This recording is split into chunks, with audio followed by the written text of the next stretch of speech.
All right, everyone. We are live now, and I'm going to give everyone just a moment here to tune in and to log on. If you are joining us today, I'm really excited. We've got a excellent program today. We're going to be talking about trumpet mutes for beginners, the essentials, which ones you need, why you need them, and certain considerations that you got to be thinking about. And we've got some terrific guests joining us today. So I'm really very excited to have joining me today Stephen Wick. He is the CEO of Denis Wick, and Mary Galimi. She is the director of marketing for Denis Wick products. And a little later, we will be joined by another Denis Wick artist, and I am a Denis Wick artist. I love the mutes. I've been playing them forever, since I can remember, since high school, a very, very long time ago. And once I discovered their mouthpieces, then I was hooked on that. That's a discussion for another day. But right now, I would like to kind of introduce here Stephen Wick and Mary Galimi. Thank you both for joining me today. Thanks for inviting us, Josh. So, Mary, I've known you a number of years now. Number of years, here in yeah. Chicago, and great trumpeter and terrific person. I mean, you're just you're great with Denis Wick, and you really got me like hip to so many of the things that Denis Wick was doing, because I wasn't all that familiar with like the mouthpieces and like every specific different type of mute that there was. I kind of had like the standard couple that I feel like every professional trumpeter has. But even as a young player, it was kind of like, Denis Wick was known about in high school, and people were like, oh, this is the one. Now, Stephen, I've known you also now a number of years. We've met at the NAMM show years back, and I think at some different conferences, and you really travel around and get the word out about Denis Wick products. But you've been involved with Denis Wick since the very beginning. So pretty much, yeah. I mean, actually, most of my career as just a working musician. I'm a tuba player, so that's what I did. And I really started helping my father out with the business in 2005. I sort of came on board with it. But going way back to 1968, as a schoolboy, I'd be sitting around the kitchen table packing meats in the evening so they could be delivered the next day. Yeah, so yeah, I guess you're right. I've been with business a long time. There's an interview with your father where he was talking about that first Boxing Day, that the meets were out, that you guys were sitting around and boxing up. Well, not for Boxing Day, but like getting these meats packaged is like, yes, it's truly a family business. It really was. Yeah, that's terrific. So you've really gotten, but you've gotten a front row seat to see how your products and mutes and everything kind of like have gone out into the world, and then really, in my opinion, the ease and positive effect which these mutes, especially I think for beginners, can really help them sound their best without like getting into trouble, because mutes can be a tricky thing, and I've got a zillion of them, as you know, and they all sound a little different, but they all play different, and it's some of them I would say are like more advanced and niche specialty, and then some of them are and not the ones that you want for beginners, because they play too out of tune. They're too kind of unusual. There's funky things about them, but maybe they're vintage, so people are like, oh, I want that because it's vintage, or maybe I want this, but that isn't necessarily what's going to be best. So for me, when I talk about mutes and when I talk about beginners, there's a couple things that I really focus on and touch base on, and this is my philosophy. So I want to afterwards hear what the both of you think. But for me, beginners, they need a mute that plays easily, that plays in tune, helps them blend with their section. Like those are kind of like the three big important things for me. And then there's some other points that we can touch base on with regards to like how durable is it, right? How expensive is it? Those are secondary topics to me, but for today, like with Denis Wick, like we cover all those bases, so we're gonna kind of touch base on all those. But what the two of you say, as far as like beginners, like you're talking with beginners, what are the main ideas you want to get across for mutes for them? Mary, would you like to Sure. answer that? I have some strong opinions on this because I work with a lot of educators. And actually, if you go on the Denis Wick app, in the educator resources section, there's product training that covers beginner mouthpieces, step-up mouthpieces, and mutes. And in the mute discussion in that training section, I spend a lot of time talking about how important the mute is to the beginner, because it's either going to be a help or a hindrance. And at what point do we want to give a beginning student something that's going to hinder them from playing? Well, we never want to do that, but how can a mute hinder a student from playing? So understanding, like what Josh pointed out, these very important necessities of a mute. It's got to be in tune, because if the mute is out of tune, it's going to throw the tuning of the instrument completely off.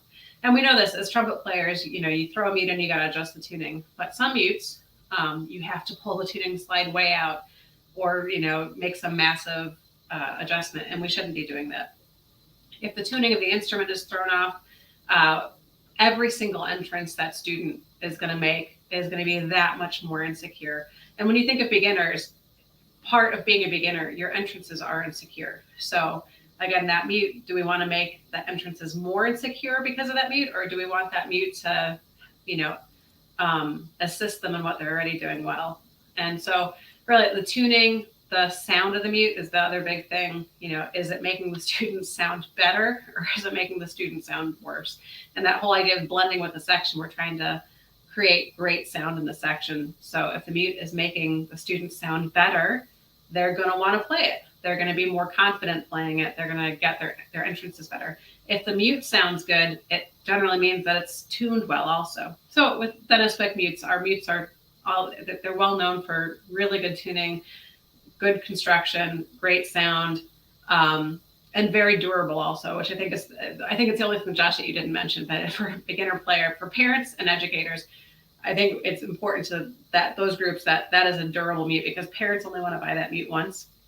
They don't want to have to buy a mute a week or 2 weeks later because the corks have fallen off or crumbled off, or a lot of student mutes have a seam down the side of the mute, and those come apart. Denis Wick mutes, our synthetic mute is one piece construction. There's no seam coming down. The aluminum mutes are all hand drawn and hand tightened seams where the bottom's connected on. So durability, tuning, sound, these are such huge things for beginners to make sure they're successful. And like I always tell educators, the more your student enjoys playing their instrument because they love their sound, the more successful they're going to feel, and they will stay in your program. And for parents, they'll continue learning music. But if they get frustrated because of their sound, because the playability of their equipment is bad, these are all things that will build up in frustration from already the insecurities and frustration of trying to learn a new instrument. And then that kind of chips away at their resolve to continue learning that instrument. So a mute is a really big part of that when they have to start using it in the band program. And there is a huge divide between mute-shaped objects and mutes that were actually built to play with great sound and great tuning. I'm going to get off my soapbox now. Yeah, no, that's terrific. Great points. We got to encourage our students. We got to encourage our young students, and all beginners, and there's different ways of encouragement, and making sure they're having positive experiences and feeling good about how they're playing. Super important, if to keep them practicing and excited about rehearsal and practice, and those are terrific points. Yeah, I mean, I would agree, Josh. I mean, I used to be a high school band director, so those kids need confidence. They need to know they can come in, the note is going to be in tune. And I remember once at the Midwest band conference, a band director came up to me and he was talking about trumpet mutes, and he says, "Well, how far do you have to adjust the tuning slide when you play your mutes?" I said, "You don't." And he said, "What?" Because he said, all trumpet mutes are sharp. And I said, "No, honestly, try ours. If you play it straight, it'll be bang on 440. The pitch will not change. And he was so surprised because he just assumed trumpet mutes just played sharp. That was it. Yeah. Yeah, definitely. So, we've talked about some of the concepts about what's important for beginners, and let's jump into some of these mutes here, right? For me, the when I talk with students and they're like, "Hey, I need some mutes," it's like, which ones do I need, right? The straight mute, that's number one, right? You gotta have a straight mute as number one. You gotta have a cup mute as number two, and then a harmon mute number three, in my opinion, especially for students in band programs. And then if you want to get a practice mute, if you want to expand into different styles of that, that's great. So as far as straight mutes are concerned, for me, my go-to, and this has been my go-to for a long time. My go-to right here. This is the Denis Wick straight mute in aluminum. This mute right here is the industry standard as far as I'm concerned. Like, this is the mute that everyone has, and I got one of these. I think I've gone through a couple because way back someone stole all my mutes, which was horrible. Back when they could all fit in one bag. Now someone would need to back their car into my garage. But back when all my mutes could fit in one bag, I had this, had a couple others, and this was really my go-to, and I think that I see this out and about more than anyone else. And the thing that I love in particular about this mute, besides it plays in tune so well, it blends so well. The blend, the articulation, it really gives you like so many positive, like net positives versus some of the other mutes that are out there that you don't have to struggle against. But I think blend is an important thing to mention, even if young students or directors aren't necessarily thinking about it too much. Of course, young players are developing in their sound and playing, but with mutes, like, blend is a biggie to me. So there's also, so Denis Wick makes two straight mutes. I would say they're both, like, for beginners, like, essential mutes. This one, to me, like, this is gonna last forever. It's made of aluminum, it's handmade, it's durable, but they also make a synthetic one. And Mary, you've got one of those there. Yeah. Here we go. Which way do we go? There we go. So, there's a lot of glare in the room right now, but yes. It's okay. So that's a synthetic one, and that's a popular option for a lot of young players. Stephen, this was an interesting thing that we kind of mentioned when we were chatting before we started. As far as the student market in the United States versus in Europe with straight mutes. What can you talk about that? Well, there does seem to be a market for what I would call a high school mute in America, which, to be honest, it doesn't really exist in over here in Europe because we don't have those big band rental programs. So students tend to go in probably at a slightly higher price point. So they're happy to pay for the aluminium one. Sorry, aluminum. I'm talking British English here. Aluminum. They're both correct. And which isn't, I mean, to be honest, the price point of the aluminum mute is still very, very low. And it's worth paying that extra bit of money because it's going to last basically forever. And one thing about those mutes as well is you don't have to adjust them. Some mutes, people say you have to file, but they make them with oversized corks. You have to file the corks down till it's the corks are the right size. With our aluminum mute, you just put it straight in the bell. I recommend that people leave it in the bell overnight because if you just put it in nice and firm, the cork is a lovely organic material. We buy it from Portugal, where they have all the cork trees, and the cork takes on the curvature of the bell.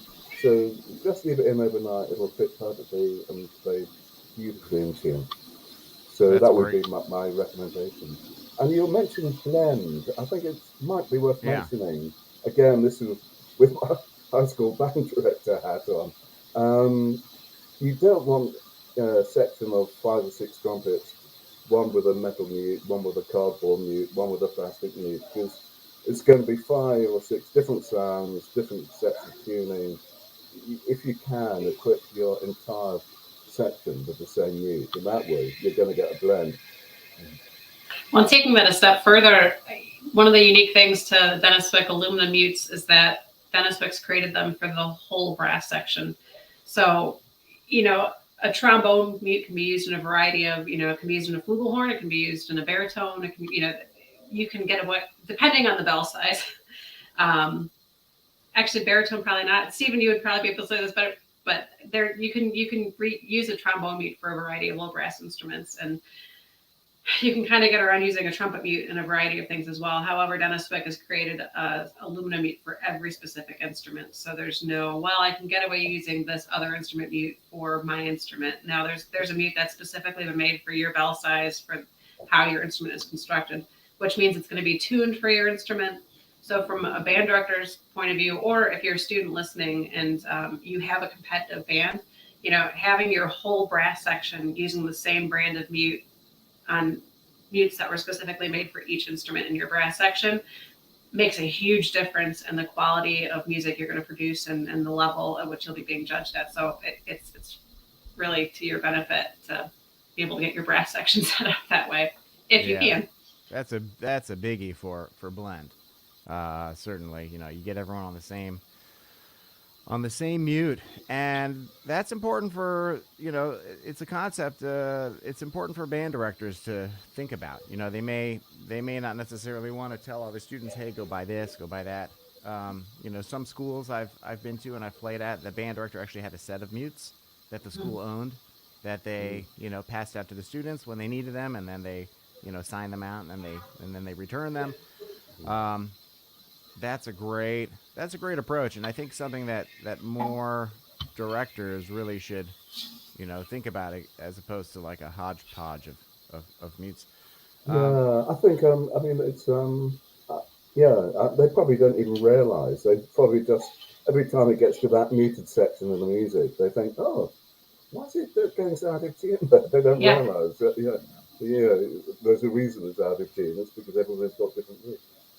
Yeah, and it's going to save time in rehearsal.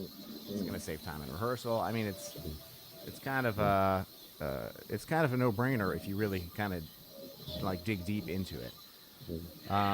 It's a confidence thing too. I mean, everything. I mean, for a trumpet player, since we probably have a heavier trumpet audience here, I mean, there's a reason trumpet players are well known for their egos. It's not because we're all jerks. It's because every single time we enter, everyone hears you. Like, your instrument was built to be heard when it enters. So if you miss that entrance, you have to deal with the humiliation, and you have to have an ego, not in the bad sense, that's strong enough to be able to handle the humiliation. So to us, it's really important to build that confidence that in your head, in your mind, in your heart, you know where that note is. So, you can find the right mouthpiece, you can find the right trumpet, you can have spent thousands of dollars on all that. You throw, not this mute, but you throw a mute-shaped object in that wasn't built for tuning, and none of that money or preparation that you put in is going to make a difference, because it throws off the tuning of your instrument and your game is gone. So it's the confidence you build every step of the way. The mute's a big part of that, because you can try manipulating a mute that's not really tuned right or going to work right to work. You can be like, all right, I know it's going to feel like this. I'm 99% sure. Okay, well, now I'm about 90% sure.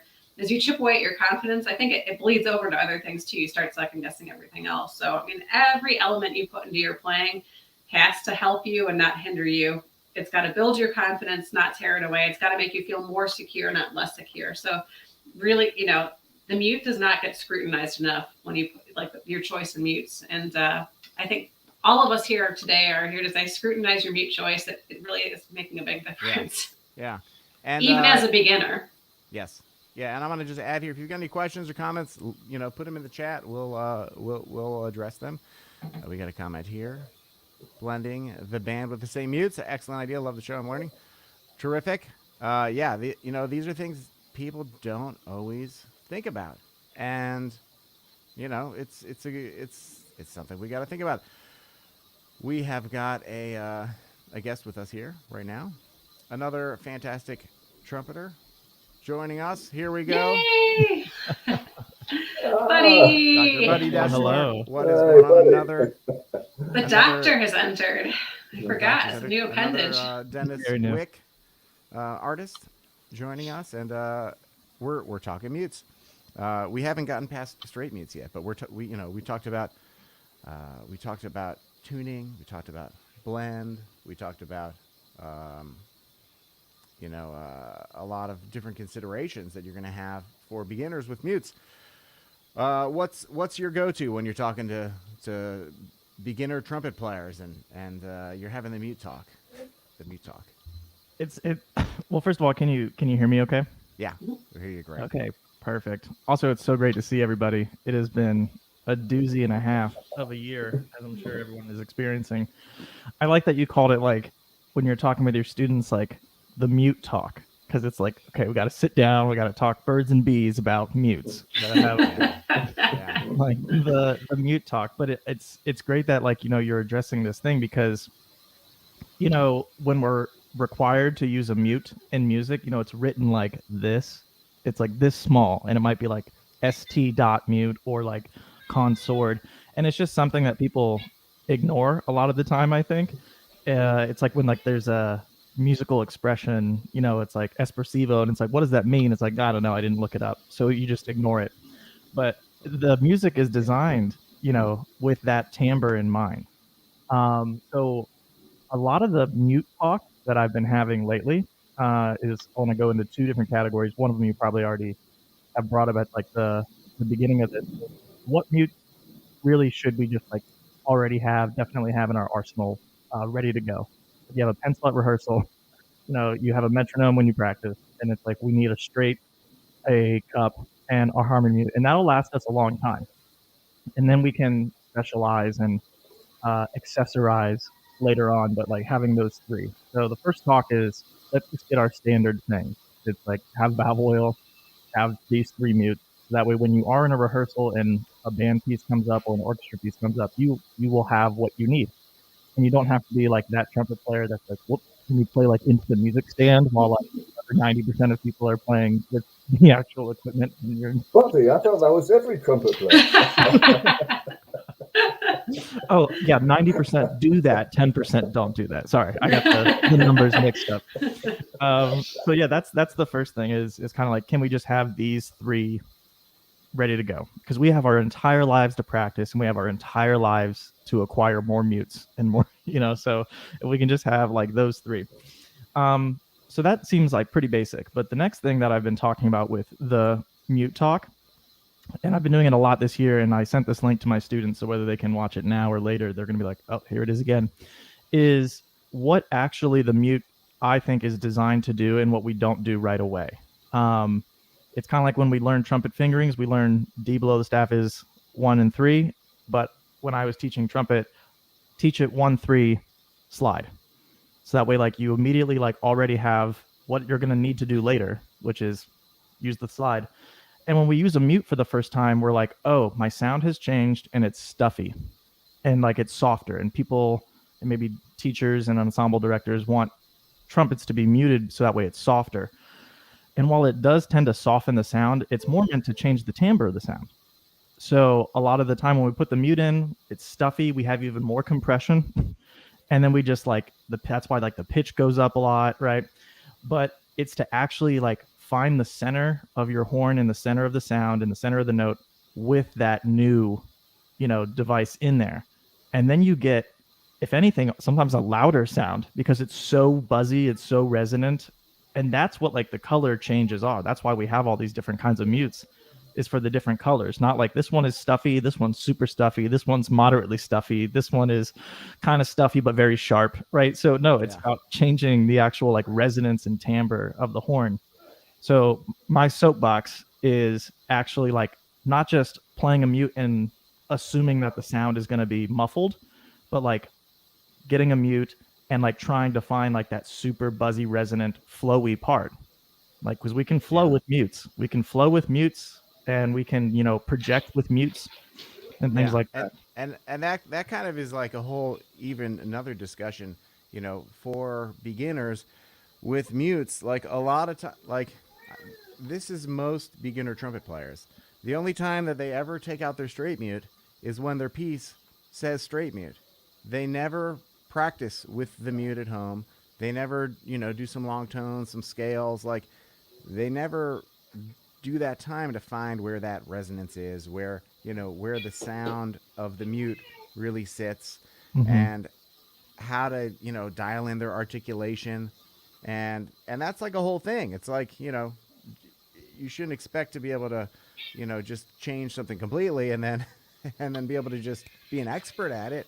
Like you got to be able to put some time in to know, you know, the feel, the response, the articulation, and you're absolutely bang on there, Josh. Sorry to interrupt, but I mean, yeah, you have to make adjustments to the amount of air you're putting through the instrument, and you might also have to slightly change your articulation. And I mean, that's my experience as a tuba player. But I defer to you trumpet players. No, I think part of it is also to what everybody's saying, practicing with the mute. It's I think almost the change in articulation and the changes that you need to make for playing with that mute, it's almost secondary to knowing actually what that mute is supposed to sound like. So beginners, we always say, oh, listen to great trumpet players say the sound concept of what you're supposed to sound like.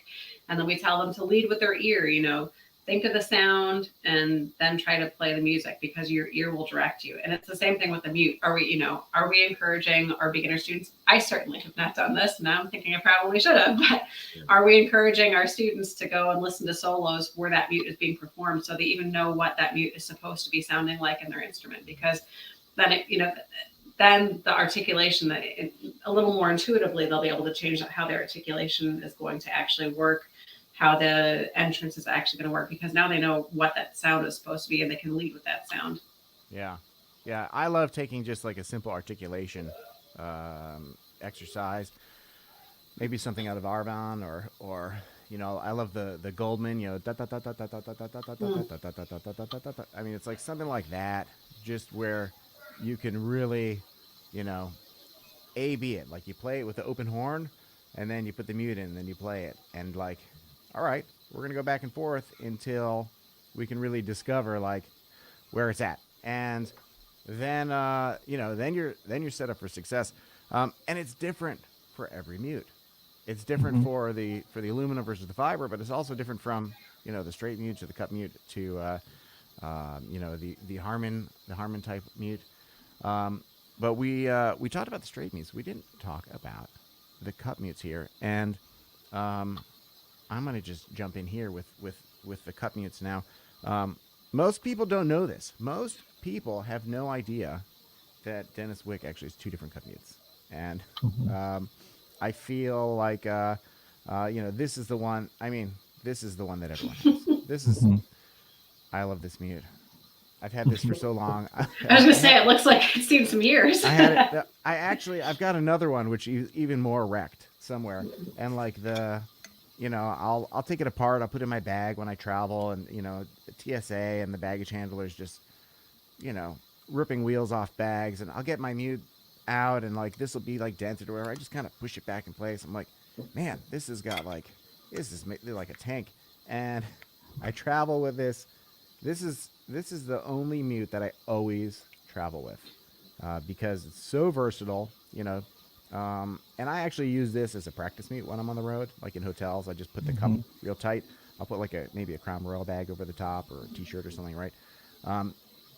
Because you know, then I can get away with just bringing this. I've got a cup mute. I've got, you know, something I can play softly with. And you know, in a pinch, you can also use it as a straight mute.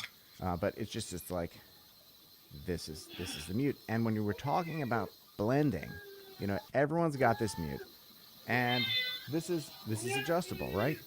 So like, boom, you can dial it in however you need to, and that's like such an important factor for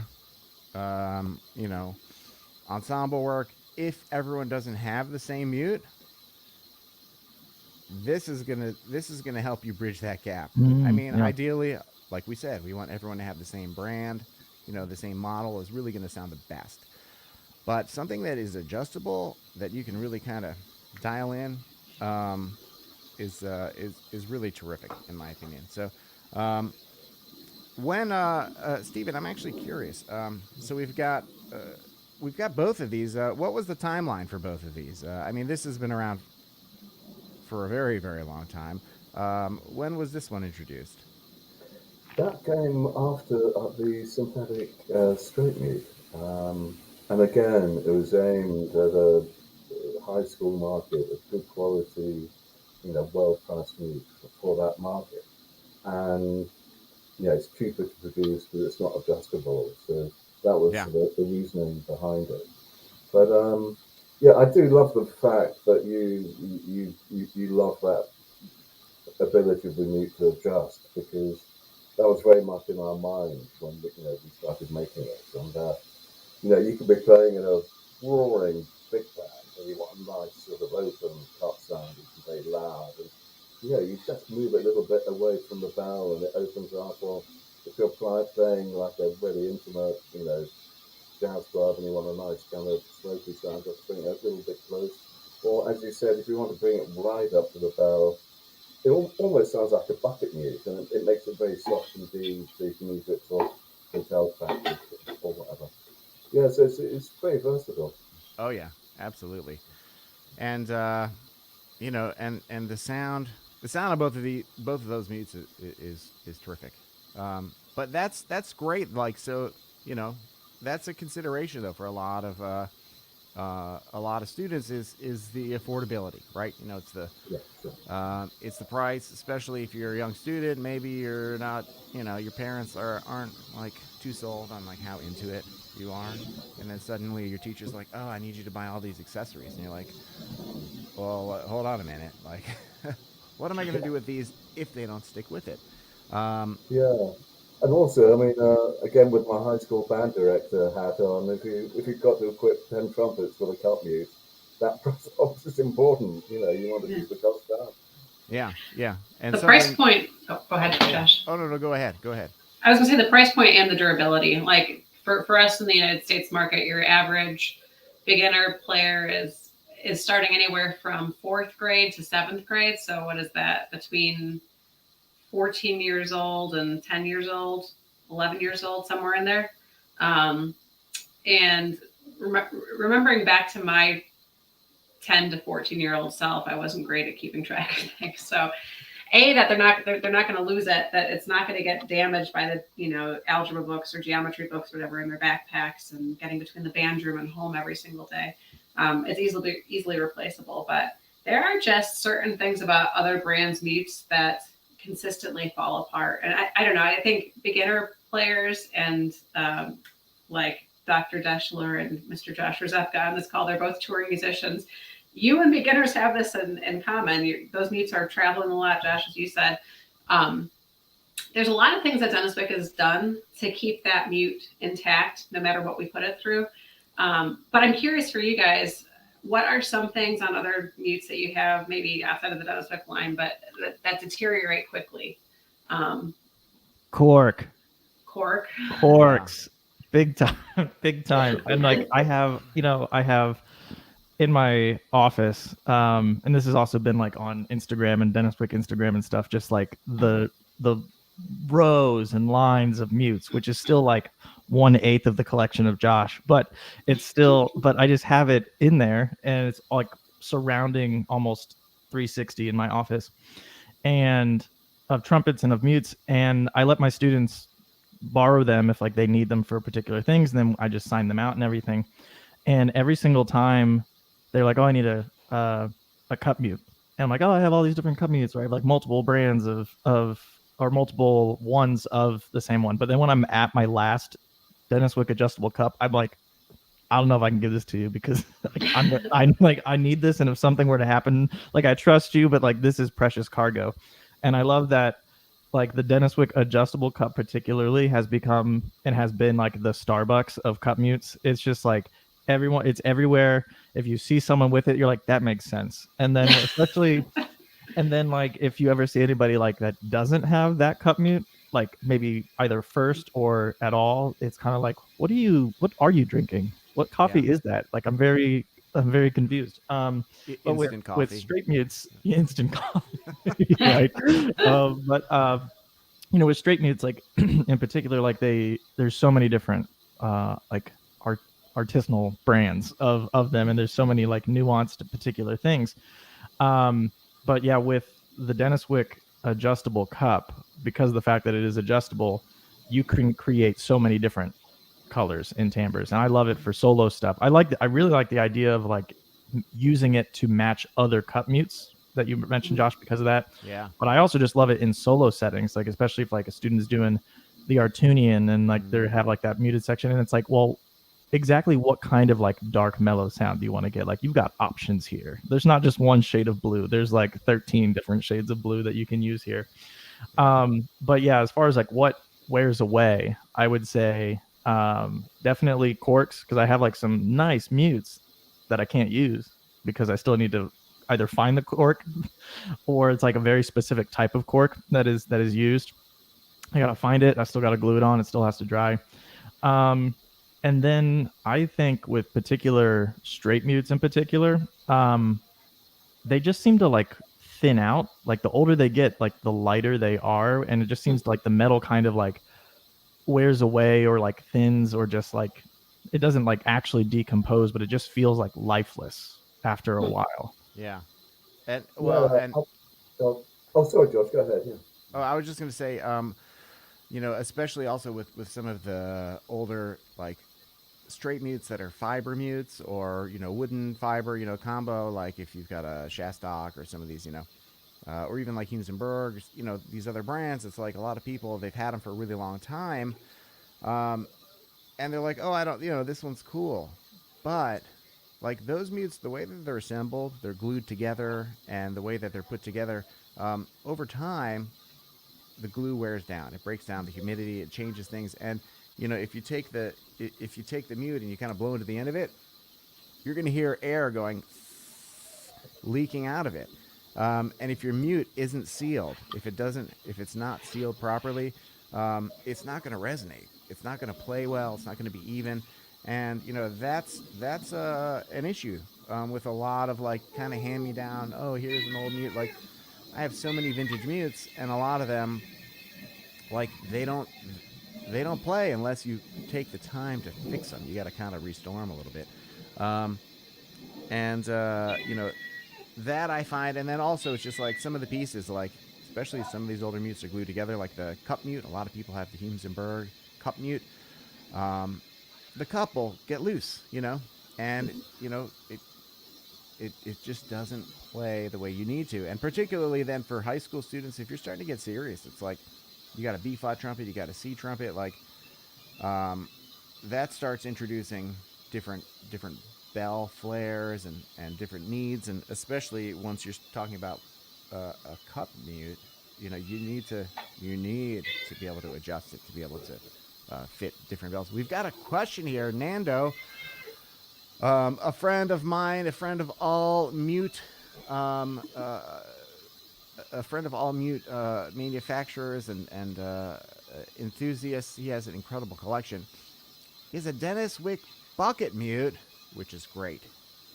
Why were they discontinued? Ooh, this is a good question, because I've seen pictures of them, and then I'm like, how do I get one of those? But I want every mute, and I'm going to just guess that it wasn't a big seller, but maybe you can shed some light on that, Stephen. Yeah, I mean, actually, that is, you're going back a few years since we made one of those. But I think at the time they were just a little bit too difficult to make. We had too many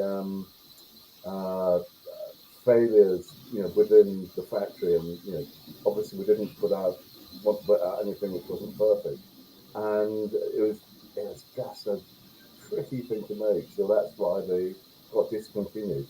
But it is on our list to bring back. So hopefully, within the next few years, we'll bring them back. Amazing. So yeah, watch this space. Amazing. Yeah, I mean, like, we haven't talked about mouthpieces at all, and of course, Denis Wick makes the best mouthpieces. But it's like, yeah, big factory. You're working on a lot of pieces for a lot of different instruments. It's not just trumpets. And everything except for the synthetic mutes, everything comes out of that one factory. So there's a huge attention to detail and quality control. The mute makers are paid by the mute, not by the hours in the day. So if the mute doesn't come off the line and be ready for sales, they don't get paid for the work they're done. So it's really a high level of quality control, which then puts into perspective if a bucket mute is, if there's too many issues in creating it, that's that'd be an issue I can totally get behind. Yeah. We got another comment here. Leaky mute's interesting. Yeah. Something people, unless you're in the weeds, it's not something you even think about or consider. Yeah. And a lot of band directors, a lot of students, a lot of people, they'll be like, oh, I can't play well on the mute. It's like, oh, well, maybe it's because the mute you're using is just doing you no favors. Well, and leaky mute also, it sounds like a horrible problem that you should bring to your doctor. It's also because those seams, I was asking the question about what do you see in other mutes deteriorating quickly, because it was a leading question, because there's kind of two areas which I run into a lot and where I feel like Denis Wick has done a lot to make our mutes more durable. And this is something in our conversation today, we've been saying, oh, they're durable, oh, they're durable, but what does that exactly mean? And, Josh that brought up that leaky mute thing, this is a huge thing that I've heard, that I've seen myself as a trumpet player. But with metal mutes, it's rarely a one-piece construction. It's usually a cone that gets attached to a bottom. And those seams, if they're not, tightened properly, over time they get they start spinning. Like, if you ever, I don't know if any of you ever had from another manufacturer a mute where the bottom has come loose so you can kind of spin it around, which you can still play the mute, but now if you have two parts that aren't, fused together, well, now they're rattling differently, they're resonating differently. That's not going to resonate well. Tuning is probably off at that point too. So one of the cool things I learned about in the Denis Wick process, and this is all fresh in my mind, I just wrote a training thing for our dealers.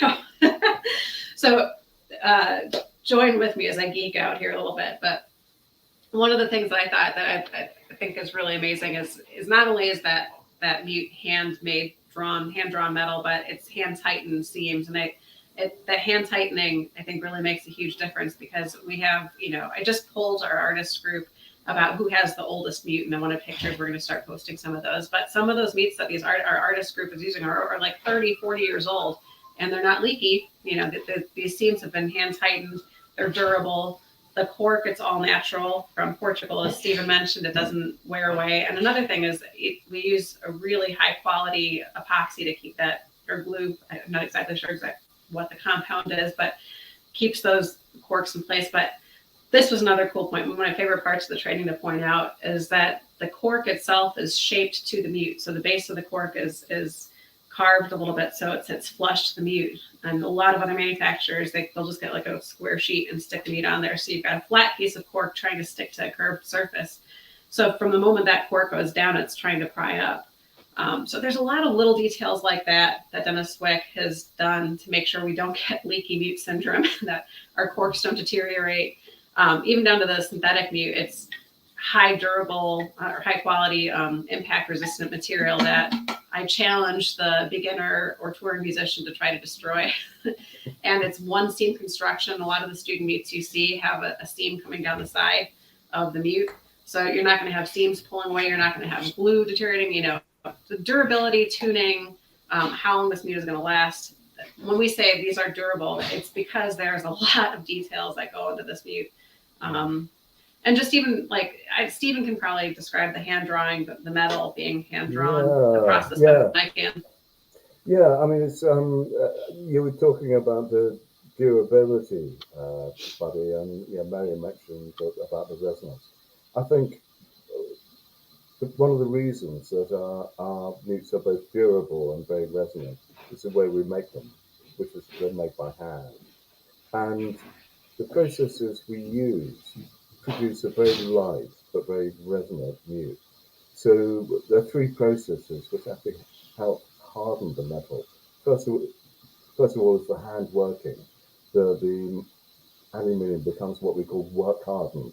So yeah, it turns a soft metal into something that's much harder. And then there's another process. We polish them by hand as well. So we use some material called Scotch Brite. So we Scotch Brite the meats just to harden them up even more. And then we anodize them as well, and that produces a very hard coating on the meat. So the effect of all this is to really produce something which is very durable and very resonant. And I think, yeah, I think we really score in that area. That's the way we make them. Yeah. And I think over the years, our competitors have picked up on that, because now if you look into Amazon, which marketing, I have to keep track of what's happening there. But I went from like metal mute, beautiful sound, blah, blah, and now like I would say in the last 5 years, everybody is saying hand spun mute. But I think still, while more people are hand spinning their mutes, the level of process we go through to make sure that metal is work hardened, the Scotch Brite finish. I mean, there's a lot more that goes into. It's not just hand drawn mute. There's quite a bit that goes in there to make sure that mute is gonna. The process is really, it's a skilled process, and that's why you got a zillion pizza shops, and they're all like hand tossed pizza, right? Man, they're not all the same. You start getting into their oven, like forget about the sauce and the cheese. Like the oven is just like every piece of the pie. Every component, it's got to be there, and that's why, that's why you'll see some of the the copycats out there, and then they don't play anything like these, because the process isn't the same. They're not. They're not working the metal the same way, and they're not giving it the same attention, because they don't know, because they're just some craftsmen. I mean, there's great people out there spinning metal, but to make a mute, it's like you got to be an artisan, but you got to understand the end result, and you got to understand what you're doing and how it relates to the end result. So that's a biggie that I've seen. Yeah, I mean, one of the lines I use is, well, we're musicians and we're making stuff for other musicians. We actually understand it. Something else that comes to mind with this durability concept is, because I remember when you sent out that email, Mary, about send photos of like your oldest Denis Wick mute. So like to see like who's like seen the most notes and experienced the most touring and all these kind of things. And I was like, I don't have a good competitor for this, because all of my mutes still look decent, and it's not because I'm not using them. It's not because they're not old, but there might be a couple of small characteristics, like maybe like the cork is more, it's not like that really light brown color because it has some condensation and it has some wear, or like the felt ring has like come off on some of them. But like there's not a lot of dent, there's not a lot of like discoloration in it. Like it still has like that sheen to it and everything. So I'm like, I don't have anything to like contribute to this ugly mute contest. Even though like I've had some of them for years and years, and I think that's the durability, and that's what I want to be like. Like I want to experience a lot, but still look like I'm okay. I want to have some dents. I know the work hardened trumpet player, usually it's like they've got a dented lip at the end of the, like half their faces like that. If I can age half as well as Denis Wick mutes, I will do quite well in this life. Yeah, we found the fountain of youth. Yeah. I have a 5.5-year-old son, and as I was getting some of these pictures of the mutes, I was thinking, have you guys seen Cars, Pixar Cars? No. The movies, these came out a while ago, but Mater, who's the pickup truck, and it's absolutely hilarious. And I think it's Cars 2. He's being mistaken for undercover agent in the UK, and so his colleagues who are agents also want to take out his dents. He's like, I came by those dents respect. He's like, every dent has a memory. You can't take those out. I came by those respectably or something like that. And it was the first thing I thought when I saw all these mutes, because a lot of them have these dents, and I asked for stories along with the mutes also. And I got the stories, the dents that got put in there, this was great. And somebody, they were saying, anyway, a lot that your mute, when it lasts that long, it's lived through a lot. It becomes a very personal thing. Yeah. It's lasted 100 Halsey Stevens. Yeah. This lasted this many band seasons. So, so the topic today was mutes every beginner needs and why. And we talked about straight mutes. We've talked about cup mutes. And really, the next one, in my opinion, that people are asked for, that really, that beginners are gonna see, especially once they start getting into jazz band, is the harmony, right? And there's a lot of options out there, and a lot of people are like, oh, you got to just get the Harmon, you got to get the original, you got to get. That design has changed quite a bit over all of the years, and it kind of gets us back to what we've been talking about, which is you can have mutes that don't wear particularly well over the years, and they become loose, and like the top and the bottom kind of can unscrew from each other. I see that the most with Harmon mutes, Harmon mutes, especially some of the older ones. The way they crimp them, the way they attach them, they can get loose. And talking about the cork, this is such a nice thick cork on here, and it really sits in the bell. Great. None of us want our mutes to fall on the ground. Especially beginners, like they get really kind of like, that happens in band every day when there's mutes, but like we don't want it to happen. Of course, we don't want it to happen on the stage. But this, this I will say, this mute right here, this is the one that came to me most recently, right? The Denis Wick Harmon, right? What do you guys call this one? We call it extending tube. Extending tube mute, yeah, right? Yeah. You get that extending tube. And,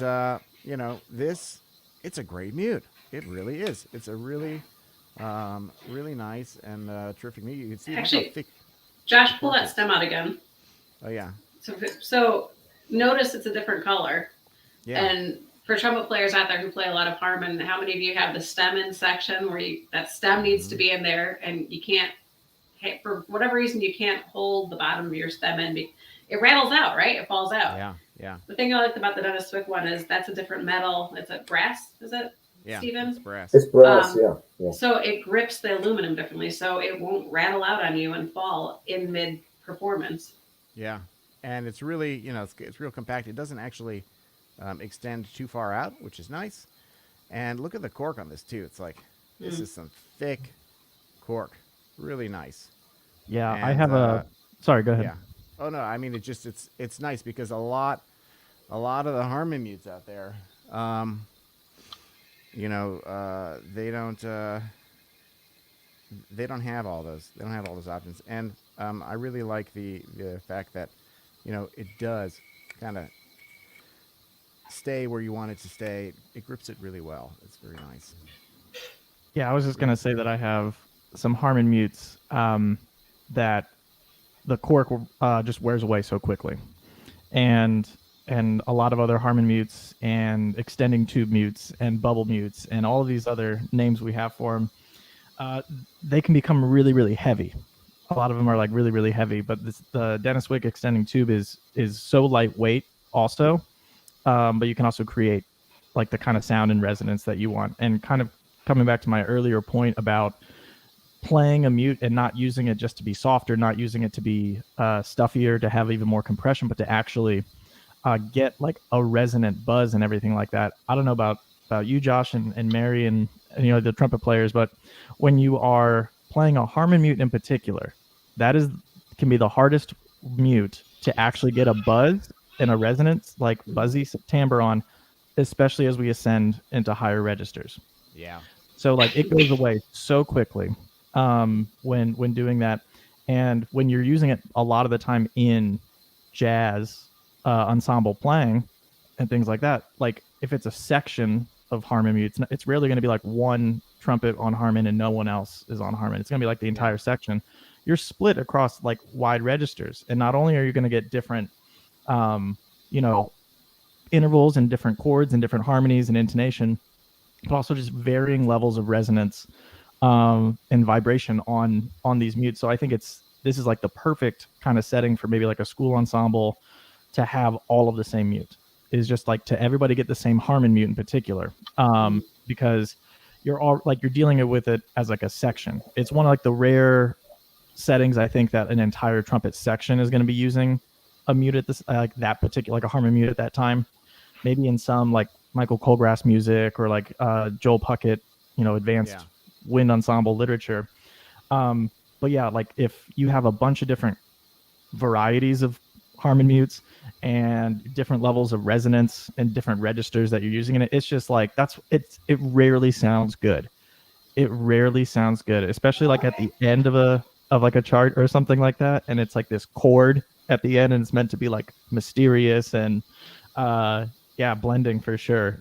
You know, like this particular like that's a good point at the end of the music, because at the beginning half, the beginning of your practice session, the beginning of rehearsal, the beginning of your performance, you have the energy to manipulate into the right sound or into the right timbre. But when you're tired, you don't have the energy to do the work for the mute. And that's why sound is so important, getting the sound right away, because if you can get the sound right away without having to change anything, without having to make adjustments after the first few seconds, that means you don't have to do that when you're tired and don't have the energy to do that. So, but you know, go ahead. Oh yeah, sorry to interrupt. I was just gonna say, I think this also just like kind of brings us back to that whole like idea of like, you know, how important it is for beginners to take their mute and practice some scales. You know, do some exercises with it.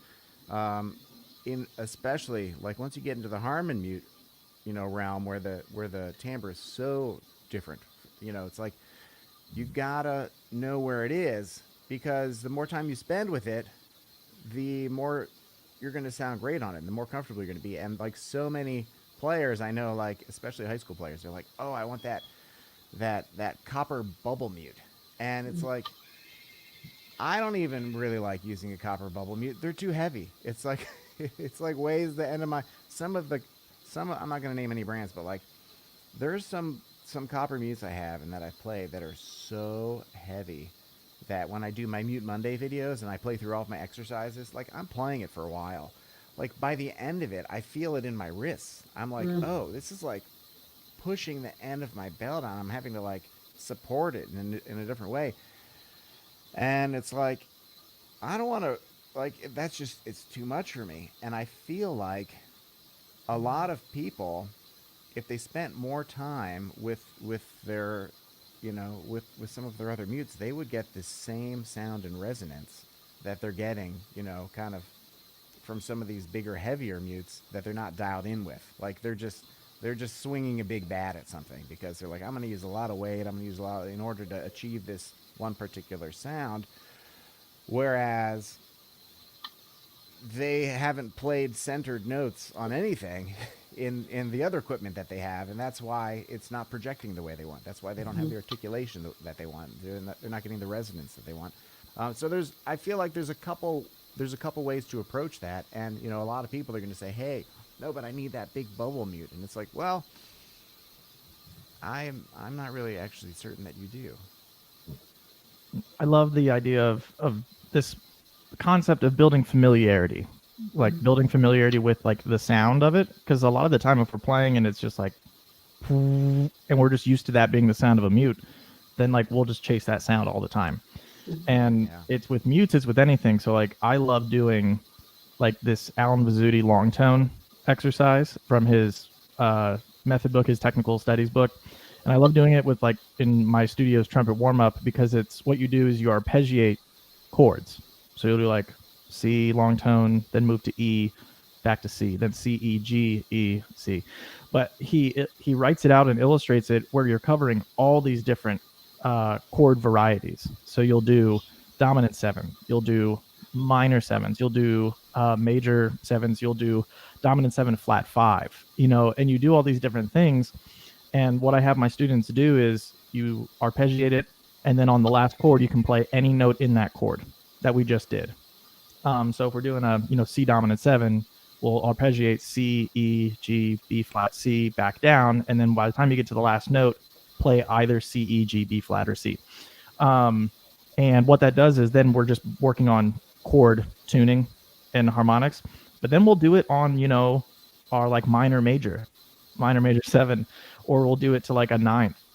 And then like we're not used to tuning those chords very often, so we're training our ear and familiarizing our ear that this is like a real chord. This is a chord that can sound really good, just as this is a timbre and this is a mute sound and a harmony mute sound in this particular case that can sound really good. So we just have to practice it.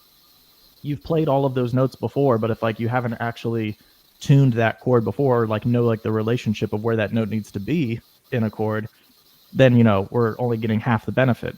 So if you're never practicing with with harmony mutes, with all this stuff, and so much of the time we forget mutes in rehearsals, rehearse off rehearsal, and we finally remember one for the concert, and we play in the concert, and it's not there because we chip it, it's not in tune, because we just assume that if we just put a mute in, then it'll be fine. That's like a really simple thing to do. It's like a simple change, but it can be a really big change if you've never come in on a G above the staff mezzo piano with a harmony mute.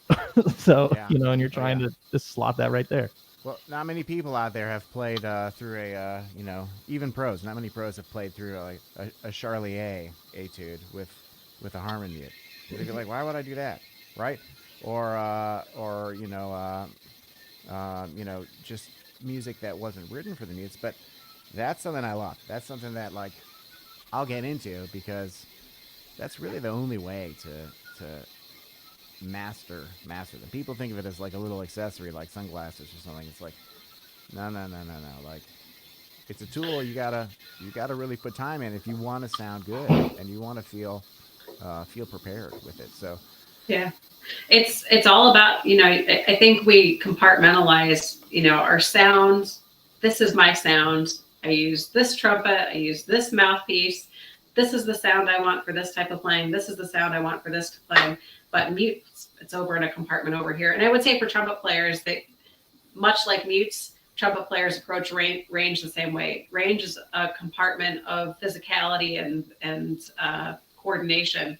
But really, to like what Buddy was saying about timbre, range is timbre. If you don't know what a trumpet, C above the staff is supposed to sound like, the timbre of it, how is your ear going to lead you there? And the less we compartmentalize of our playing into functions other than sound, or the more we can take everything we do and relate it to what we want to sound like, the more successful we're going to be in our performance and in what we choose to put into our performance in terms of accessories. Absolutely. So, as far getting back to the topic here. Well, first of all, thank you for joining us. We hope you've been enjoying this. If you got any questions, we got a chat right here.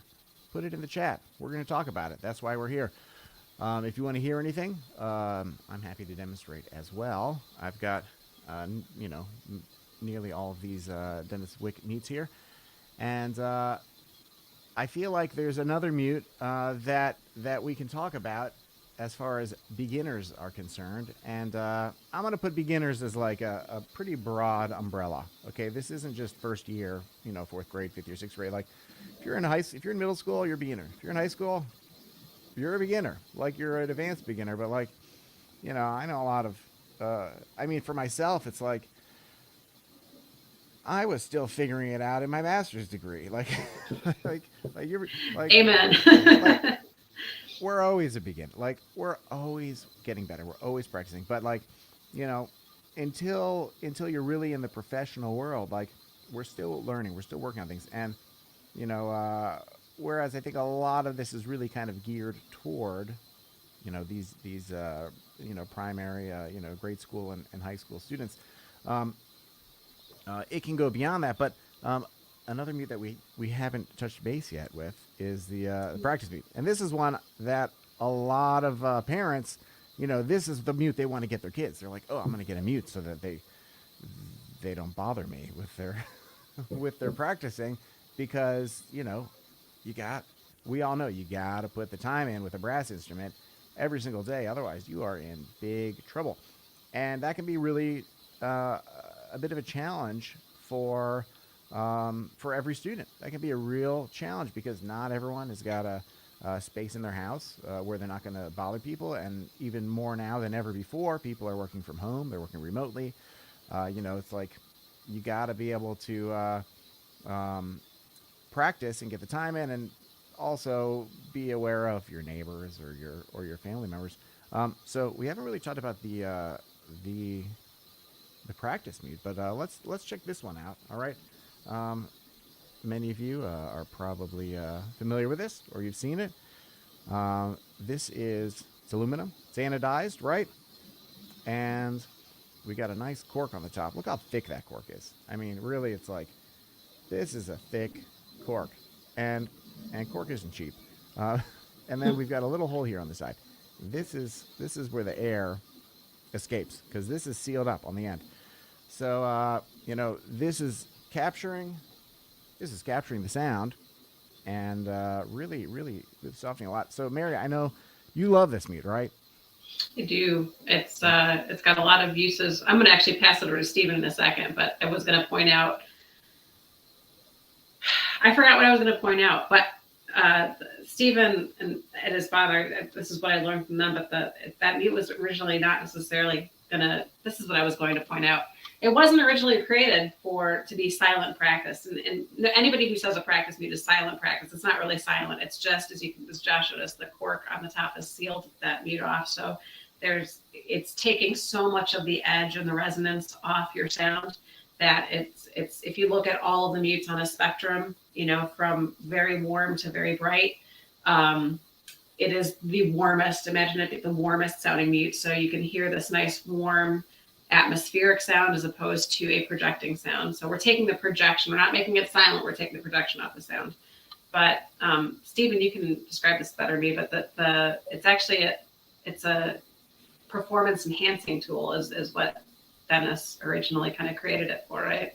Yeah, it's he described it as one of the best teaching aids ever, but it's also a kind of well-kept secret. Yeah, but it's what we call a high resistance mute. So you have to put a lot of air through it because or the air is just coming out through that those tiny holes, and that means you really have to figure out your breath control and your breath support. So it's a wonderful way of encouraging that. I find, especially in my teaching, quite often you have a very promising young player, say about 14, 15 years old. They're doing everything right, the tuning is good, the sound is okay, but it's not projecting. So the answer to that is to practice with one of these mutes and, maybe practice for 5 minutes, long tones, good fortissimo sound. And what that does is it really opens up the throat spaces and the resonance inside the mouth, because you're fighting that resistance and you're really having to blow. After 5 minutes, you take that mute out and you're maintaining the habit of a good breath support and open throat. And your sound is, instead of sort of traveling 4 foot out of the end of the bell of the trumpet, it's going right to the back of the hall. It's an amazing difference. So it's very good for helping develop that good breath support and projection. But also, I mean, it's so soft. You could actually play in your bedroom at home and not disturb someone sleeping in the next room. So it's very good for that as well. Yeah. So really, yeah, that's a great point, and that's a great great thing for people to consider. It's like, yeah, I love that. It's like the training facilities where they have the athletes like hooked up to rubber bands or whatever, the big things, and they're like running against all of this. They're trying to run against something that's holding them back and blowing against that resistance. I'm going to just demonstrate here a little bit, just so people can really hear the difference between the open horn and with that mute in. I think it's going to. Let's see what I can do here. Yeah. See if we can hear this and see that. All right, so open horn. But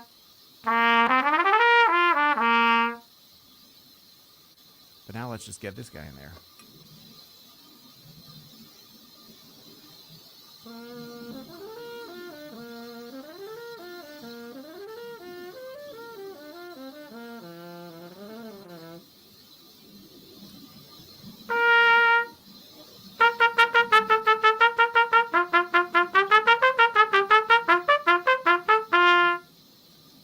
You can really hear, especially like Mary, you were saying the warmth, right?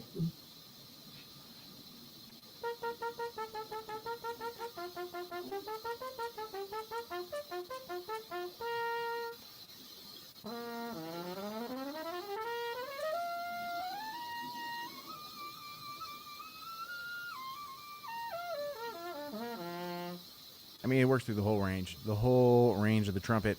Did that come through okay? Could you hear that? Yeah. Yeah. Well, I and you couldn't can hear really it hear because it. it was a practice. No, I'm just kidding. but that's it really when I love that whole idea of kind of working against the resistance. That's one thing that I love about cup mutes as well.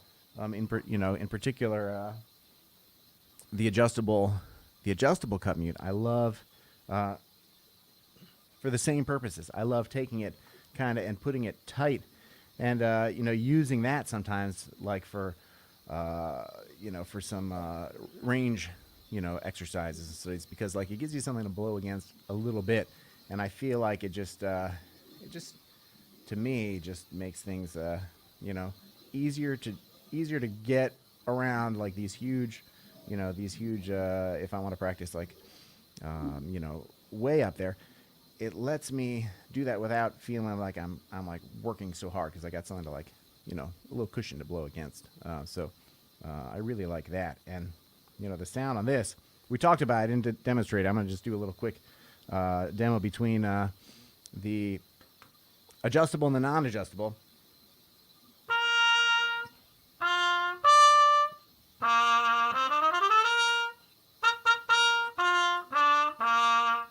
So that is totally open. And then you close it up.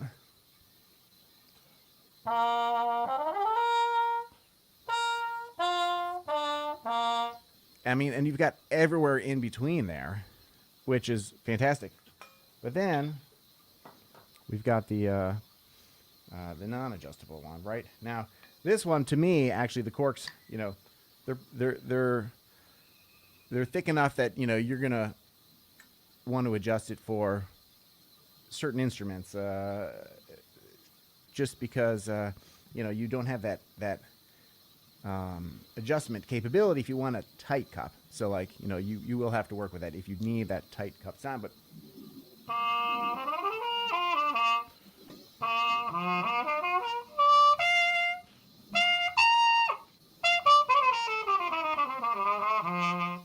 I mean, this is another great option. But that little resistance, that's a good thing. That's like a whole nother talk. I feel like that's like a whole another I was talk. just thinking that playing to the resistance. That's like a whole other talk, and A lesson with life and mutes. it's great. Yeah, lesson with life. Exactly. We got people here. We got any questions? Anything here that resonating with you? Like, oh, wait a minute, I've done that, or oh, I never thought about that, or wait a minute. As people are thinking, I have a hot Yeah. take about practice Oh, yeah. mutes, and I feel Yeah. this is the perfect and only platform to share my hot take on practice mutes. No, is coming back to I guess this idea of like letting the mute do its job, and I think a lot of the time when people look at a practice mute, they're like, I need a practice mute because I need to practice without offending or bothering or having people hear me. So they will play into a practice mute already with trying to like withhold sound, as opposed to like, no, this is designed and meant for you to play sound, but it just so happens to suppress it enough that it's going to allow you to practice in more intimate, private, quiet settings. It's almost the same as if you're using no slide on D below the staff, it's very sharp. So people get used to lipping it down. They get used to lipping it down to be in tune. And then they're like, no, you just use your slide. And they're like, oh, and they'll use their slide and lip it down. And I'm like, no, they use the slide because like the purpose of the slide is to get it in tune. But now that you've also lipped it down, now it is flat. So, because you did both. So if you're playing a practice mute and you're trying to hold back your sound, then that's why I think people are like, oh, it's just too stuffy, it's just too like uncomfortable. And it's like, well, yeah, it's because you're overdoing what you're supposed to do. It's already helping you do the thing. I don't know if any of that makes sense, but it's and I feel like my mind has just like when you told me about like its original intention, Stephen, because I think sometimes people might prefer other practice mutes at times because they're like, I just want something even softer. Yeah. Like I want a practice mute that's even softer than this. And it's like, well, if it's not meant to be, it has like another purpose. It has another purpose. And also I think they're like, well, I want to practice. And I've heard this is like people are using it and they're like, yeah, no, it's good, but like I don't know, like there's just a lot of resistance or something with it. And I think that's twofold. One, because that's what it's meant to do. But two, because of what I was saying about like they're also trying to hold back their sound. And maybe even 2.5, 3 is they're not actually finding the center with this new mute. So then maybe it becomes 4, quit overblowing if you're not doing everything else. And then 5, change to a Denis Wick mouthpiece. Like it's all the steps are there. They all work together marvelously. I think that's a really good explanation of just a problem we as brass players do approaching product.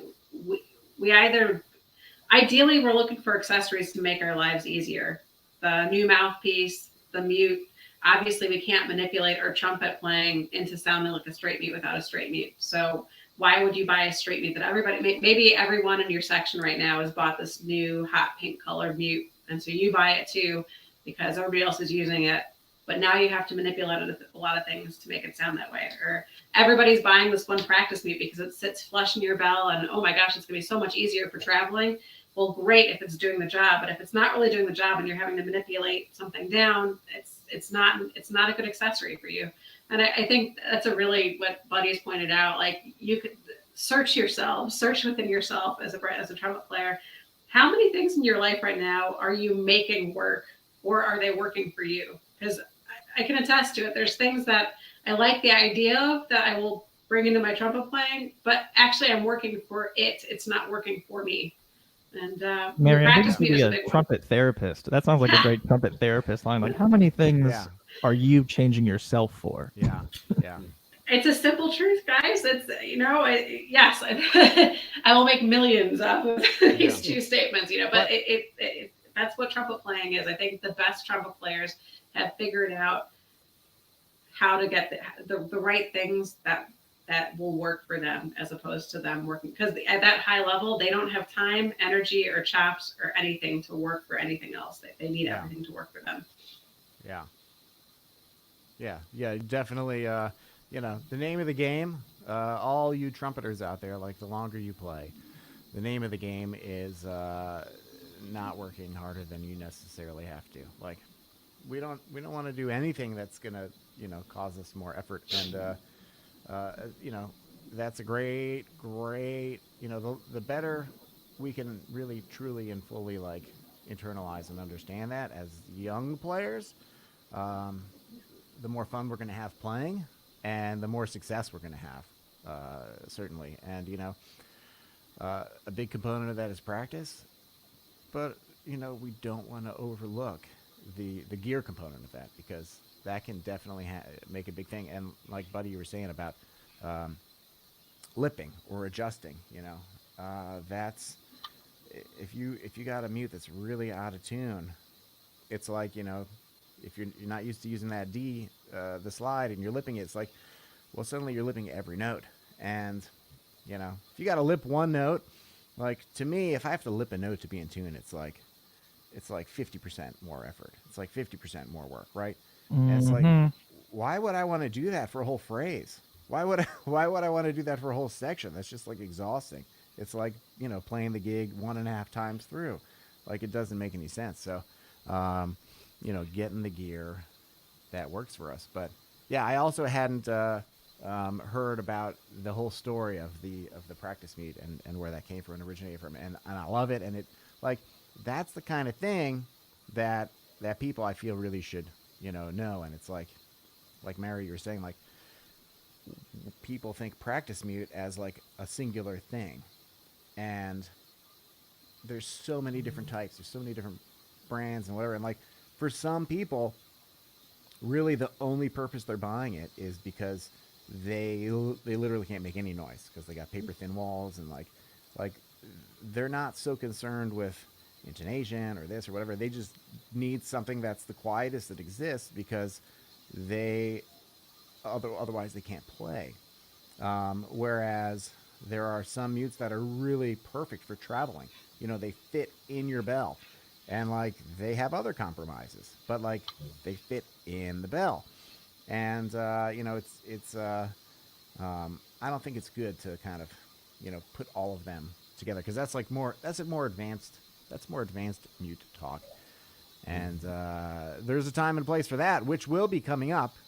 We haven't set a date yet, but we're going to be having a chat about, you know, more advanced mutes. The next chat's going to be mutes for pros and why you need more, and what to use them all for. And you know, the great thing about you know, the mute world is like there's such a great variety, but particularly with Denis Wick, who sponsors me and Buddy, and we have Steven and Mary here. It's a big Denis Wick family. Denis Wick, you know, same thing. Like they've got a great variety, so it's gonna be great to get into that and to talk about that. But I do want to ask to make sure if we got any questions from anyone else who's been watching us. Thank you so much for joining us. This has been a lot of fun. I've certainly been enjoying this talk. I feel like we've really touched base on like so many topics that we didn't really necessarily discuss or talk about in advance, but it's like all so good and important. And it's like I hope that a lot of band directors will have a chance to check out this stream because it's gonna help their bands. Oh, it's gonna help your bands, I promise. I'm not, you know, I don't make any money off of Denis Wick selling mutes. I use them, I love them. Mouthpieces, I love them. You know, it's a great company that I've been playing for way longer than I've known Mary or Steven. But I feel like, you know, this is important information that's gotta get out there, and it's gotta get to the students because, you know, we gotta encourage them, we gotta help them as best as we can, and you know, these are good points that are gonna help them out. Yeah. Well, Josh, I must say we're so happy working with all our artists, and we love working with you and Buddy. It's really great, and you know, we love getting your feedback, and it always amazes me. We have this great big, we call it Denis Wick family. You know, artists from all over the world. You know, playing in operas and symphony orchestras, big bands, jazz, touring the world with pop stars. You know, it's wonderful to have you know, be working with all these, you know, great people. So yeah, thank you, you two. Well, thank you so Uh, much. Yeah. and have you got time for a quick anecdote about the practice meet? We've got a thanks here. Oh yes. Let's hear Yeah. what you got. Well, you remember in COVID, you know, with all the clubs and theatres and band programs being shut down, you know, we were looking at declining sales of, you know, straight mutes, cut mutes, because people weren't performing, they weren't buying the gear. But practice mutes, do you remember this? We looked at the stats for the practice mute, and I think our sales have gone up something like 400%. But it makes you realize there are a lot of trumpet players out there who are really putting the hours in, keeping their playing going, even with their band programs being cancelled. So I found that very heartening, actually. Yeah. When you're you know, during that was a crazy a period there. You know, we're all stuck at home and locked at home, and you know, not everyone was ready for that. You know, not everyone had all the space, and it's like, you know, you gotta put the time in, and you gotta put a lot of time in. So, I totally believe that. You know, it just kind of jumped up 400%. You know, unbelievable. So we got people hanging out here. So if you got questions, put them in before we wrap up here. You know, we've been going about about an hour and a half here, an hour and 24 minutes. We've talked about a lot. We've touched base on a lot. If there's anything anyone would like demonstrated or to hear, let me know. And if anyone has any specific particular questions, I know we did have a mute question earlier from Nando asking about the bucket mute. I actually have a question because we're talking about all these, different. I could think of 100 different mutes. So, like, I'm always like, okay, what are we doing? What's next? What can we? I don't remember if I ever asked you this before, but I know that a lot of people really love a copper Harmon. Did you guys ever make one? No, we make copper bottom straight mutes for B flat trumpet, E flat trumpet, piccolo trumpet, but we haven't done that with the Harmon, and the reason is we didn't want to make it too heavy. Yeah. Because, as you rightly say, it's terrible if that trumpet starts to droop and you get the wrist ache, and especially for young players, we need to get them in the habit of holding the instrument upright. So it's mainly that copper is quite a lot heavier. So that's the reason we haven't gone down that route. All right. That totally makes sense, and that's like I feel like a lot of the companies that go with a copper Harmon do it purposefully to be heavier, to be more massive, to have all this. They're like, oh, I want the biggest buzz, I want the brightest whatever, and that isn't necessarily always the reason why, because as you mentioned before, the way that you work the metal, the way that you harden it, or if it's annealed, or if you whatever, the process has an impact on how the metal is going to sound, as well as the design. It's not necessarily just the thickness and the mass. That was because I know I have so many mute friends, and sometimes some of them like Nando, he'd sent me pictures before of the old Denis Wick bucket, and someone else I've seen different mutes over the years, and every company that makes mutes over the years has created and introduced and altered, and that's what's going to happen, right? Toyota doesn't just make the same car every year. They they got to adjust for the marketplace and what people really are looking for. But that was kind of a thing that it's popped up in my mind. I was like, oh, I wonder if that had ever been done. But I'm always interested. I would always be interested to be like, oh, I wonder what it would sound like though, or even a copper bottom, because there are some companies out there doing a dual tone, but maybe that's not the right solution. But it always makes me think, just because you have the aluminum, then you have the copper, and you have the brass bottom, which really provides such a wide palette, Josh, next time I'm down at the factory, I'll talk to our guys and I'll say, you know what Josh has been thinking about? Well, maybe we should try that. Yeah. This isn't a question, but this is a marketing pitch. Talking about all these mutes, talking about our Denis Wick family. Denis Wick artist mute calendar. Every artist dibs on July and dibs on the 50th anniversary gold straight mute, aluminum straight. I like it. And that's a great idea. Mm-hmm. So I'm a June birthday, and I feel like June is like Gemini, right? I guess I'm Gemini also, and that's kind of I feel like this adjustable, it's got some dual character to it. I feel like we've got part of it. We've got half of it figured out already. There you go. Just about. I'm a team player. I'm just here for the ideas. The mute calendar, yeah. Well, oh, go ahead. Oh no, go ahead, Mary. I was going to say, I created the Denis Wick's first coloring book for NAMM this year. It was something I tried out, but it was pretty successful. So it had a variety of artists, and then our products, mutes and mouthpieces combined, where you got a pack of crayons and the coloring book. Because our new campaign, and I was waiting for a time to plug this, our new campaign is Your Art is Our Craft. And basically everything we've talked about is, Denis Wick has always stayed close to musician. The artist is our muse. If we were painters, what's our inspiration? Or actors, what's your inspiration? You are saying actors asking. But as a manufacturer, our inspiration is the needs of all the variety of artists out in the world today. So we're talking about beginner meats today. You know, if you look at the products that we're suggesting for our beginners, it's with the inspiration of how to make those beginners' lives more successful and easier. And as we go into professional meets down the road, you know, we'll be discussing, all right, how did we look into the lives of professionals and try to make their lives easier? And how did that inspire us to craft our meats the way we did? Yeah. Or you can, yeah. But Tom, thanks. Love my Denis Wick adjustable cut mute.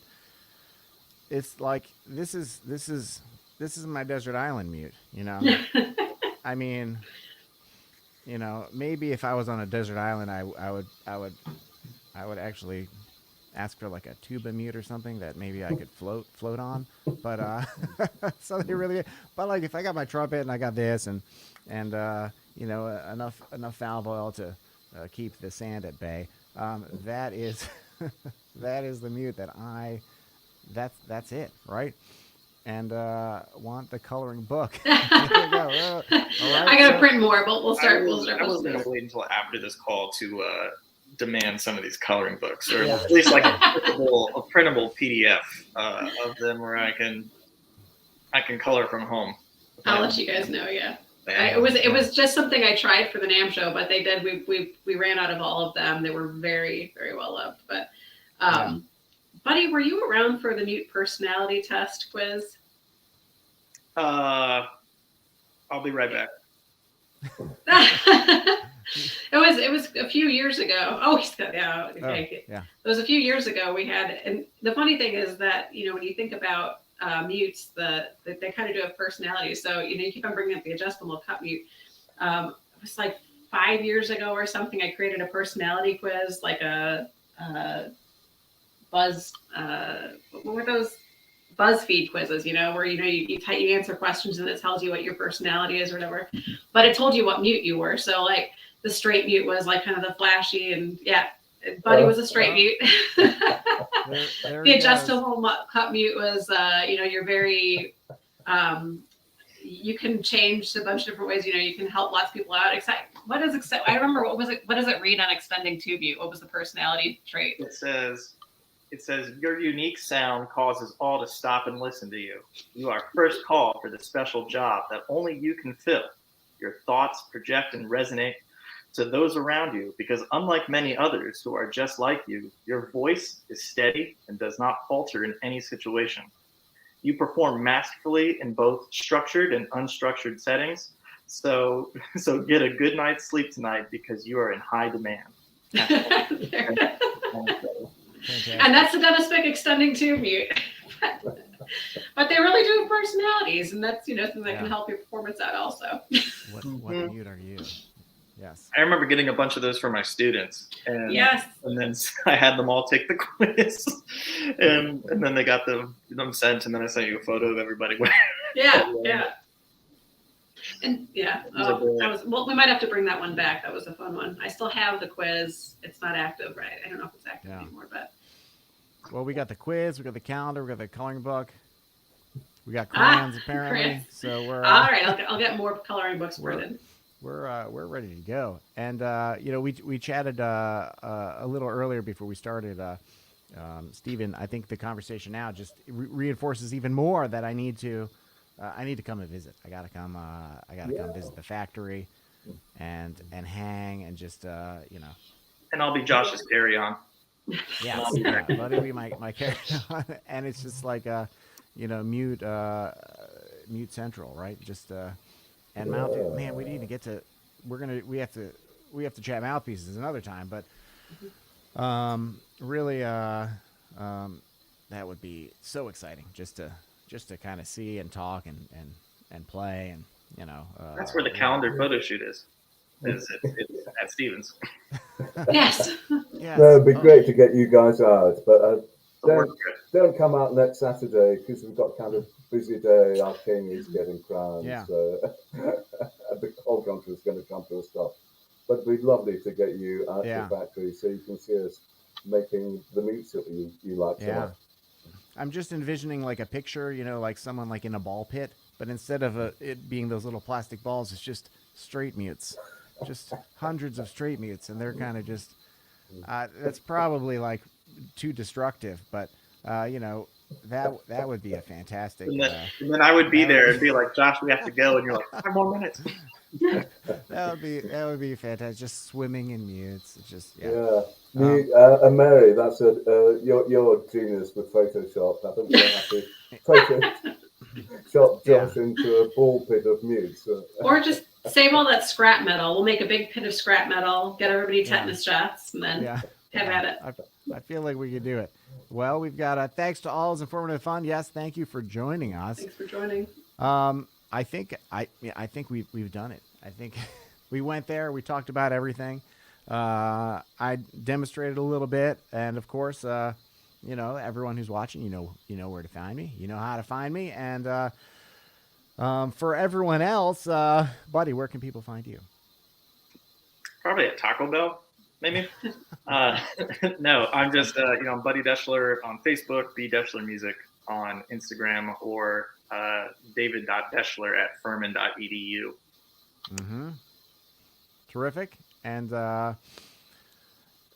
Stephen, of course, we can find Denis Wick online everywhere. Yeah, we have the website, we have Facebook, Instagram. Denis Wick app. Yeah, Denis Wick app. Yeah, the app is great. Yeah. The app is awesome. Yeah. And Mary, you have all these fantastic articles also. I mean, the blog, there's all these resources. There's all these great things that Denis Wick is doing, which I'm not really certain any other company in the trumpet world has got anything like that. Like, they're building their stuff and they're selling it, and that's it. Like, maybe one or two of the big, maybe a couple of the big instrument manufacturers that are like, have big educational arms, but like, as far as like a mouthpiece and mute, manufacturer, no one has got anything even close. I mean, just like such great materials, such great resources, and it really makes it just fantastic and easy, and it makes me very happy to be affiliated, and being a Denis Wick artist like that. All this great stuff happens, and like Stephen, that you made yourself available to join us in this chat. Just really wonderful, to see you again and hang out and talk music and talk mutes. Yeah, it's great. I enjoyed it. Yeah. So, and Mary, you are you're behind the scenes. You're doing a lot. So, if you can find me on the Wick website, the Denis Wick website. I think the email from the Denis Wick app still comes my way, and anybody can reach out to us on Facebook and Instagram as well. All roads lead to Rome. Yes. At some point that you'll get to us. Excellent. Well, I think that's all we got today. This has been really a lot of fun, and I just want to thank everyone for tuning in, for joining us. I also want to, just once again, Stephen, Mary, Buddy, Dr. Deschler. Dr. Deschler. Doctor. Thank you for taking the time, for joining me, for having this nice chat. And, looking forward to the next one, where we will be discussing, as I mentioned, mutes for pros, and, why you may need more than you think. But also, if you are enjoying these live streams, you can watch them on replay on my channel. And if you are going to be around on, let me think, Wednesday, this coming week on Wednesday, I'm going to be doing another stream. This is going to be an ITG live stream. I'm going to be talking about the ITG conference, which is coming up soon. JC, the conference director, is going to be there, as well as a number of other people. So it's going to be a nice little hang. That's one of the big events in the trumpet world, and that's something coming up. So I'll be talking about that. But we will be getting back to Denis Wick and mutes, hopefully sooner than later. Hopefully, not too long from now, we'll do that next chat. So thank you, everyone. If anyone has any last words, this is it. Otherwise, I'll thank you all, and we'll catch you soon. So, Thanks, all right. Thanks, everyone. Cheers, everyone.